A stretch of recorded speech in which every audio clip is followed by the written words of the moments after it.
खुलुमबाय बे समाव जोङो सेरेगा फाउन्डेसन आरो सिजौ फाउन्डेसननि दारै खुंनो लानाय जोंनि बराथिनाय बेनि सायाव जोङो फंनैसो दिनै नोंथांमोननि सिगाङाव प्रेस मिटनि गेजेरजों फोरमायनो सानदों। जोंहा नैबे नोंथांमोना फ्राय नुनो मोनदों बे सेरेगा फाउन्डेसन आरो सिजौ फाउन्डेसननि दारै जोङो फैगौ जानुवारि दाननि 22 खालाराव जोंनि उदालगुरि टाउनावनो जों मोनसे खेला फाथिनो थांगासिनो दङ। बेयो जोंहा जि अक्ट' होदों बे अक्ट'आवनो जोंनि खेलाया जागोन। हयथ' गोबाङा गोनो गोथो जानो हागौ खेलाया जागोन जाया, खारन एसे आगोलाव जोंहा महामान्य आदालतनि गेजेरजों माखासे खेलाखौ बेन खालामनाय नोंथांमोना हयथ' मिडियानि गेजेरजों बा निउसनि गेजेरजों नुनो मोन्दों। दा थेवब्लाबो जोंहाबो बे खेलाखौ महामान्य आदालतआ बेन खालामनायनि सिगाङावनो जोङो उदालगुरि डिसि आरो उदालगुरि एसपिनि दारै जोंहा मोनसे पारमिसन बिलाइ जोङो मोननो हादोंमोन। दा बे हिसाबैनो जोङो फिन सावरायफिननायनि गेजेरजों उदालगुरि एसपि आरो उदालगुरि डिसि आरो जोंनि बिटिसिनि माखासे खुंथाय गोहोआव थानाय दैदेनगिरिफोरजों सावरायनानै जों थि खालामदों जे आरो बिथांमोनाबो जोंखौ एसुरेन्स होदों जे बे खेलाखौ फाथिनायाव जेसेबां सहाय नांगौ बे सहायखौ बा जेसेबां ल' एन्ड अर्डार सिटुएसननि सायाव जिथु सहाय नांगौ बेखौ बिथांमोना सहाय होनो थाखाय आवगायदों। बेखायनो जोङो बे बिलाइयाव होखानाय बायदि 22 खालार जानुवारि दाननि 22 खालारावनो जोङो खेलाखौ बेखौ जों होनो थांगासिनो दङ। बे खेलानि गोबां थांखि दङ। जों गिबियावनो जोङो उदालगुरि सहरनि थाखाय जोङो मोनसे एम्बुलेन्स आरो मोनसे सर्ग रड, बिनि बादैबो गोबां बिनि बिर जोहोलावजो बिथांमोना हारिनि थामोनथानि थाखाय नांनायाव जिहेतु दासिमबो गोबां मानसियानो फ्राय 64सो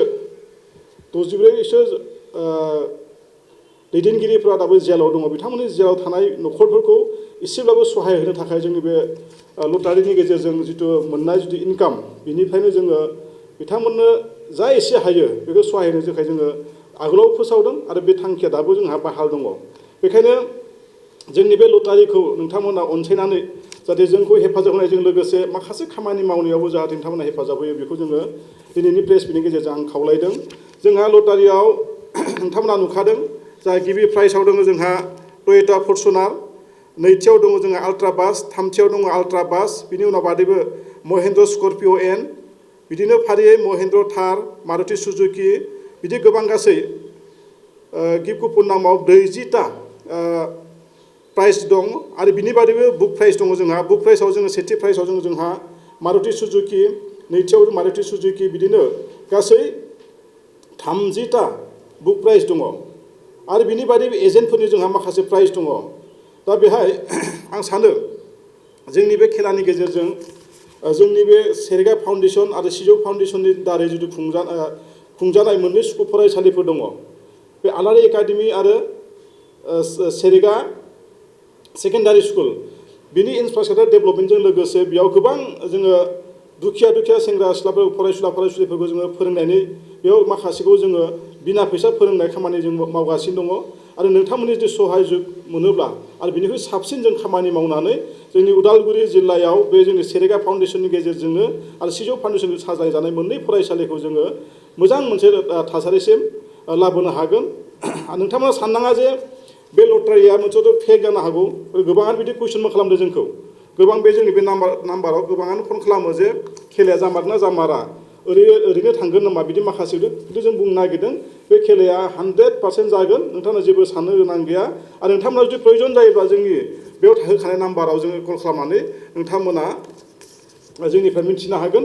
आरो जायफोरा गोसो दङब्ला जोंनि गरायमारियाव फैनानै जोंनि हेड अफिस दङ, बे हेड अफिसाव नोंथांमोना फैनानै लटारि बिलाइखौ लांनोबो हागोन आरो गोबां खोथाखौ मोन्थिनोबो हागोन। बेखायनो जोंहा बे लटारियाव होखानाय माखासे नाम्बारफोर दङ, जानबुं नाम्बार, बे जानबुं नाम्बारनि गेजेरजों नोंथांमोना मिथिनो हागोन। आरो बेयाव मा बान्था बा प्राइज होनाय दङ बेखौबो नोंथांमोना नायनो हागोन। ओंखायनो आं खावलायनो लुबैदों जों सिजौ फाउन्डेसन जानानै जाहाथे नोंथांमोना समा बारा गैलिया दिननिफ्राय 3 तारिख थांबाय आरो मथा-मथि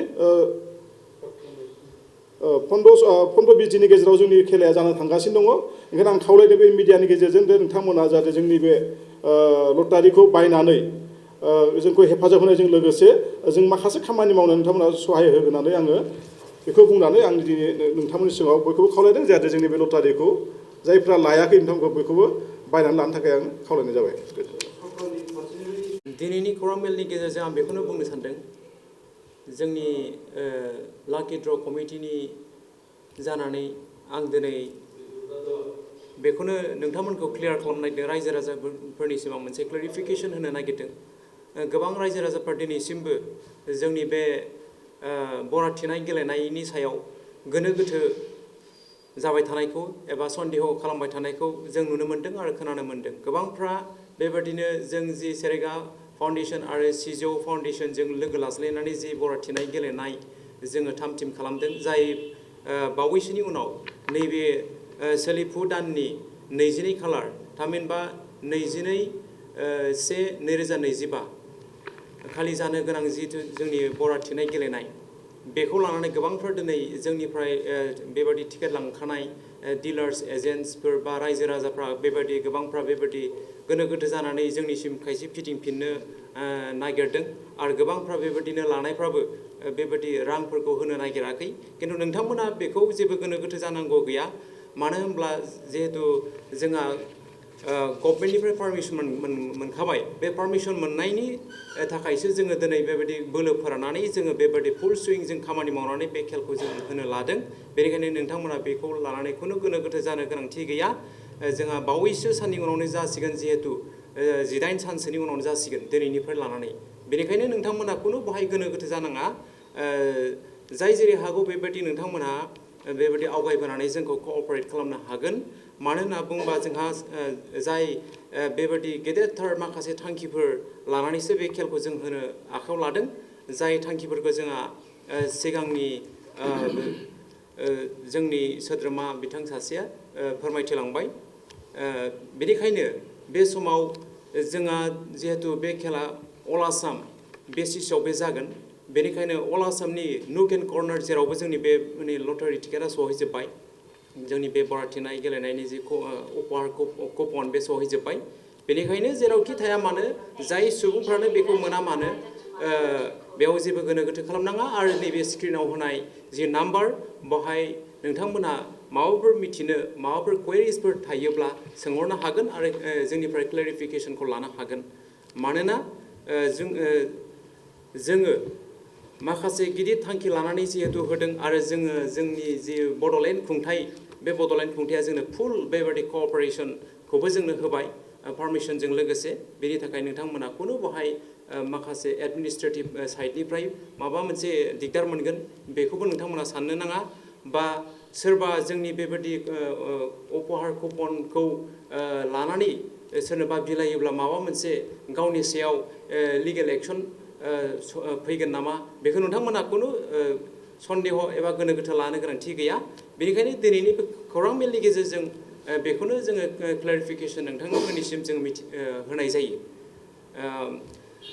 जेसेबां हागौ नोंथांमोना जोंनि बे गिदिर थांखि लानायफोरखौ जाफुंसार होनायाव मदद होगोन होननानै मिजिंथिनानै आंनि दिनै आंनि क्लेरिफिकेसन होनायखौ बेखिनियावनो दोनथ'नाय जाबाय। गोजोन्थों।